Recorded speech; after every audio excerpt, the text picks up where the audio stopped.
برجو سے آیا ہوں اور وہاں کے لوگوں کو زندہ دل پایا ہوں تو اپنی زندگی کا ثبوت دے۔ اور ایک بات اور یاد رکھیں، تقریر کی نہیں جاتی ہے، کروائی جاتی ہے۔ یہ زیادہ نہیں بولیں گے، آپ جتنا ٹائم دیے اس سے زیادہ نہیں بولیں گے، لیکن اچھی تقریر سننی ہے تو آپ زندہ دل کے ساتھ رہیے۔ فضائے شوق بہت خوشگوار ہے ساقی، نزول رحمت پروردگار ہے ساقی، بیٹھے ہیں بادہ خار ہاتھوں میں صبح لے کر، چلے بھی آؤ کہ تیرا انتظار ہے ساقی۔ نعرہ تکبیر، نعرہ رسالت، علماء اہل سنت۔ منبر نور پر تشریف فرما باوقار علماء کرام، خصوصیت کے ساتھ استاذ الاساتذہ حضرت علامہ شعبان صاحب قبلہ، مجھ سے پیشتر خطیب مصباحی صاحب قبلہ، دیگر معزز علماء کرام، معزز سامعین، السلام علیکم ورحمۃ اللہ وبرکاتہ۔ الحمدللہ رب العالمین، والصلاة والسلام علی سید الانبیاء والمرسلین، وعلى آلہ واصحابہ اجمعین، اما بعد، فاعوذ باللہ من الشیطان الرجیم، بسم اللہ الرحمن الرحیم۔ قال رسول اللہ صلی اللہ تعالی علیہ وسلم، اغتنم خمسا قبل خمس، شبابک قبل حرمک، صحتک قبل سقمک، غناک قبل فقرک،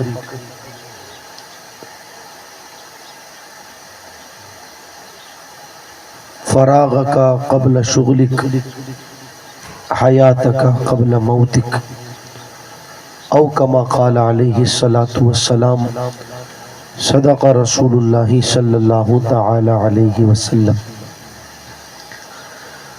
آئیے سب سے پہلے ہم اور آپ مل کر انتہائی عقیدت و محبت کے ساتھ دنیا کے سب سے حسین گنبد خضرا میں آرام فرمانے والے آقا حضور رحمت عالم نور مجسم دائی حلیمہ کے حلیم، امت کے غمخوار، ہم غریبوں کے غمگسار، نائب پروردگار جناب احمد مجتبی محمد مصطفیٰ صلی اللہ تعالی علیہ وسلم کی بارگاہ مقدسہ میں درود و سلام کا تحفہ پیش کریں۔ پڑھیں بآواز بلند، اللہم صلی علی سیدنا و مولانا محمد وبارک وسلم، صلاۃ و سلام علیک یا رسول اللہ صلی اللہ تعالی علیہ وسلم۔ اللہ تعالیٰ کا بے پناہ احسان و کرم کہ اس کی خاص توفیق سے ہم اور آپ تمامی لوگ آج برجو گاؤں کی سرزمین پر اللہ اور اس کے پیارے رسول صلی اللہ تعالی علیہ وسلم کے پاکیزہ ذکر کے حوالے سے سجائی گئی اس محفل میں حاضر ہیں۔ مولا کریم سب کی حاضری کو اپنی بارگاہ میں قبول فرمائے۔ یہ محفل مبارکہ ایصال ثواب کے حوالے سے سجائی گئی ہے اور کافی دیر سے آپ لوگ بیٹھے ہیں۔ مجھ سے پہلے آپ لوگوں نے حضور علیہ السلام کی نعتیں بھی سنی اور ہمارے علماء کرام کی زبانی اللہ رسول کی باتیں بھی سنی۔ خطبہ مشرفہ کے بعد میں نے حضور علیہ السلام کے ایک فرمان کی تلاوت کی ہے۔ چاہوں گا کہ چند گزارشات اس کے تناظر میں آپ لوگوں تک پہنچانے کی کوشش کروں۔ مولا کریم مجھے حق کہنے، آپ کو حق سننے اور حق پر عمل کرنے کی توفیق عطا فرمائے۔ پیغمبر اسلام صلی اللہ تعالی علیہ وسلم نے ارشاد فرمایا، اغتنم خمسا قبل خمس، لوگوں 5 چیزوں سے پہلے 5 چیزوں کی قدر کرو۔ صحابہ نے پوچھا یا رسول اللہ علیہ الصلوۃ والسلام وہ 5 چیزیں کون سی ہیں کہ جن کی 5 چیزوں سے پہلے قدر کی جائے؟ تو پیغمبر اسلام صلی اللہ تعالی علیہ وسلم نے ارشاد فرمایا نمبر 1 شبابک قبل حرمک، لوگوں بڑھاپے سے پہلے جوانی کی قدر کرو۔ سنیے گا غور سے، اصل یہ جو اس طرح کی محفلیں ہوتی ہیں وہ تقریروں کے لیے نہیں ہوتی، اصل میں واعظ و نصیحت کے لیے ہوتی ہے۔ مقصد ایک ہی رہتا ہے کہ آنے والے بھائی کے دل میں کسی طریقے سے کوئی بات پہنچ جائے۔ حضور علیہ الصلوۃ والسلام نے ارشاد فرمایا شبابک قبل حرمک، لوگوں بڑھاپے سے پہلے جوانی کی قدر کرو۔ دیکھو جوانی اللہ تبارک و تعالی کی نعمتوں میں سے ایک بڑی عظیم نعمت ہے، اور اس نعمت کا احساس بندے کو بڑھاپے میں پہنچنے کے بعد ہوتا ہے۔ پھر احساس ہوتا ہے کہ جوانی اللہ کی کتنی بڑی نعمت ہے۔ بارگاہ خداوندی میں جوانی کی اہمیت کیا؟ میرے آقا صلی اللہ تعالی علیہ وسلم ارشاد فرماتے ہیں جب کوئی جوان اللہ کی بارگاہ میں جوانی میں توبہ کرتا ہے تو پروردگار عالم اس جوان سے راضی ہو جاتا ہے۔ ایک دوسرے مقام پر میرے آقا علیہ الصلوۃ والسلام نے ارشاد فرمایا کہ جب کوئی جوان اللہ کی بارگاہ میں توبہ کرتا ہے تو پروردگار عالم آسمانوں میں قندیل روشن فرماتا ہے۔ فرشتے عرض کرتے ہیں بار الہ آج آسمان میں یہ قندیل کیوں روشن کی گئی؟ ارشاد ہوتا ہے ہمارے بندوں میں سے آج فلاں جوان بندے نے ہماری بارگاہ میں توبہ کر لی ہے۔ آپ دیکھیں جوانی کی اہمیت کیا ہے، جوانی کا مقام کیا ہے۔ حضور صلی اللہ تعالی علیہ وسلم نے ارشاد فرمایا کل قیامت کے دن جب بندہ خدا کی بارگاہ میں حاضر ہوگا تو 5 سوال اس سے کیے جائیں گے، جب تک ان 5 سوالوں کا جواب نہ دے لے قدم ہلا نہ سکے گا۔ ان 5 سوالوں میں ایک سوال ہی ہوگا بندے بتا تو نے اپنی زندگی کو کہاں گزارا؟ اب حالانکہ اس سوال کے اندر جوانی بھی آ گئی، بڑھاپا بھی آ گیا، لیکن اللہ اکبر یہ سوال کر لینے کے بعد دوسرا سوال بندے سے ہوگا بندے بتا تو نے اپنی جوانی کو کہاں گزارا؟ یہ اسپیشلی طور پر جوانی کے بارے میں سوال کرنا، اس سے پتہ چلتا ہے کہ جوانی کی اہمیت کیا ہے، جوانی کا مقام کیا ہے۔ مگر افسوس صد افسوس آج لوگوں کی جوانیاں گزر کر رہی ہیں، آج لوگوں نے اپنی جوانیوں کو کس انداز میں گزارنا شروع کر دیا۔ لوگ یہ سمجھتے ہیں یار جوانی ہے تو مطلب انسان عیش کر لے وے، باز اللہ جس طریقے سے چاہے اس طریقے سے اپنی جوانی کو گزار دے وے۔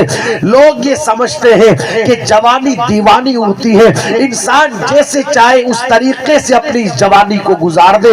مگر یاد رکھے جوانی اللہ نے اس لیے نہیں دی ہے کہ انسان اس جوانی میں گناہ کرے، جوانی اللہ نے اس لیے نہیں دی ہے کہ انسان اس جوانی میں اللہ کی نافرمانی کرے، بلکہ جوانی تو اس لیے اللہ نے عطا فرمائی ہے کہ انسان قدم قدم پر اللہ کو راضی کرنے والے کام کرے، مصطفیٰ جان رحمت صلی اللہ تعالی علیہ وسلم کی سنتوں پر عمل کرے۔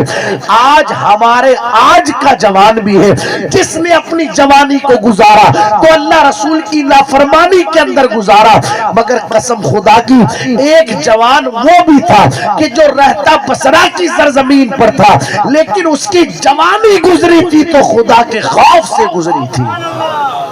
مصطفیٰ جان رحمت صلی اللہ تعالی علیہ وسلم کی محبت میں گزری تھی۔ توجہ آپ کی، دیکھو یہ جوانی اللہ نے ہمیں عطا فرمائی، اس لیے نہیں ملی جوانی کہ ہم فلمیں دیکھیں، گانے سنیں، غیروں کی بہن بیٹیوں پر تانکا جھانکی کریں۔ اس لیے جوانی نہیں ملی کہ معاذ اللہ ہم کسی پر ظلم کرے، کسی کا مال کھا جاوے۔ اس لیے جوانی نہیں ملی کہ ہم جوا کھلے نشہ کریں. جوانی اللہ نے اس لیے عطا فرمائی ہے کہ اس جوانی میں تو اللہ کی عبادت کر جاؤ. وہ ایک شعر سنا ہوگا نا آپ نے, ریاضت کے یہی دن ہیں, بڑھاپے میں کہا ہمت, جو کچھ کرنا ہے اب کر لو, ابھی نوری جوان تم ہو. عبادت کے دن تو یہ ہے دوست. بڑھاپے میں جب تو پہنچ جائے گا, کیفیت یہ ہوگی, 2 لوگ پکڑ کر کے تجھے مسجد لے جائیں گے اور لے جا کر کے سائیڈ میں لگی ہوئی کرسی پر بٹھا دیں گے. اب نہ تو رکوع کر سکتا ہے, نہ قیام کر سکتا ہے, نہ سجدہ کر سکتا ہے. حالت یہ ہے, کرسی پر بیٹھے بیٹھے قیام ہو رہا ہے, کرسی پر بیٹھے بیٹھے رکوع ہو رہا ہے, کرسی پر بیٹھے بیٹھے سجدہ ہو رہا ہے. دل تو یہ چاہتا ہے کہ میں بھی سجدہ کروں, مگر اب کر نہیں سکتا. اللہ نے جوانی دی تھی, اس وقت تیرے ہاتھ میں طاقت تھی, پاؤں میں طاقت تھی, بدن میں طاقت تھی, تو سجدہ بھی کر سکتا تھا, قیام بھی کر سکتا تھا, رکوع بھی کر سکتا تھا, مگر اس وقت نہیں کیا. آج جب بڑھاپا آ گیا, حالت یہ ہے کہ 5 وقت جا نہیں سکتا. جمعہ میں گیا ہے تو اس وقت بھی 2 لوگ موٹر سائیکل پر بٹھا کر کے لے گئے, اور جمعہ کے دن لے جا کر کے تجھے کونے میں کرسی پر بٹھا دیا گیا, اور جمعہ کی نماز کے بعد لوگ پھر موٹر سائیکل پر بٹھا کر کے گھر لا کر کے چھوڑ دیے. اب بندے کو سمجھ میں آتا ہے, کاش کے جوانی میں خدا کی عبادت کر لی ہوتی, مگر بات کا پچھتانا پھر فائدہ نہیں دیتا. دیکھو ایک جوان ہے, توجہ آپ کی سنے, ایمان کو تازگی ملے گی. بصرہ کی سرزمین پر بڑے دولت مند باپ کا بیٹا ہے وہ جوان, مگر دولت ہے اس کا مطلب یہ نہیں کہ عیاشیوں میں دولت کو اڑائے. باپ بھی نیک ہے تو اولاد بھی نیک. بڑا شرمیلا تھا. باپ نے سوچا اگر ایسے ہی شرم کرتا رہے گا تو میرا کام کاج سنبھالے گا کون, ذمہ داریاں سنبھالے گا کون. تو اس نے سوچا کہ اپنے بیٹے کو میں بازار میں کسی دکان پر بٹھا دیتا ہوں, وہاں پر لوگ آئیں گے, سودا خریدیں گے, بات چیت ہوگی تو اس کی کچھ شرم ختم ہوگی. خیر باپ نے لے جا کر کے بازار میں کپڑے کی دکان پر بٹھا دیا. لوگ آتے رہے, جاتے رہے, سودا خریدتے رہے. ہوا یوں کہ ایک دن کپڑا خریدنے کے لیے دکان پر ایک عورت آئی. آ کر کے اس عورت نے کہا کپڑے دکھائے جائے. کپڑے دکھائے گئے, مگر اسے کوئی کپڑا پسند نہیں آیا. عورت نے کہا کپڑا مجھے اپنے لیے تو نہیں چاہیے, بلکہ میری ملکہ کے لیے چاہیے. آپ نے کئی سارے کپڑے دکھائے ہیں, میں تو یہ چاہتی ہوں کہ آپ ان کپڑوں کو لے کر کے محل میں چلیں اور وہاں میری ملکہ کے سامنے ان کپڑوں کو رکھیں. جو اسے پسند آ جائے گا وہ رکھ لے گی, اور جو پسند نہیں آئے گا آپ اسے واپس لے کر کے آ جانا. کہا ٹھیک ہے. وہ خوبصورت سا جوان چند کپڑوں کے تھان لے کر کے جب محل میں پہنچا اور ملکہ کے سامنے لے جا کر کے جب اس نے کپڑوں کو پھیلایا, ملکہ نے ایک نظر تو کپڑوں کو دیکھا اور ایک نظر اس آنے والے جوان کو دیکھا. اللہ نے وہ حسن اس جوان کو عطا فرمایا تھا کہ اس کے حسن کو دیکھنے کے ساتھ ہی اس ملکہ نے اپنی خادمہ سے کہا کہ تم کمرے سے باہر نکل جاؤ اور دروازہ بند کر دو. دروازہ بند کر دیا گیا اور وہ ملکہ اس آنے والے جوان سے کہنے لگی اب بات کپڑوں کی نہیں ہوگی, اب بات تیری اور میری ہوگی. میں یہ کہنا چاہتی ہوں کہ تم میرے ساتھ بدفعلی کرو, بدکاری کرو, ورنہ میں چیخوں گی, چلاؤں گی, لوگوں کو جمع کروں گی اور تمہیں بدنام کرواؤں گی. اللہ اکبر. وہ جوان آج کا جوان نہ تھا جو موقع تلاش کرتا ہے گناہ کرنے کے لیے. معاذ اللہ, اللہ والوں کے عرس میں بھی جاتا ہے تو اس نیت سے جاتا ہے کہ کسی کی بہن ملے گی, کسی کی بیٹی ملے گی تو موبائل کے نمبر دے دیے جائیں گے تاکہ پھر ہمیشہ معاذ اللہ باتیں ہوتی رہے گی. عرسوں میں جائے تو غیروں کی بہن بیٹیوں پر تاکہ جھانکی کرے. جو گناہ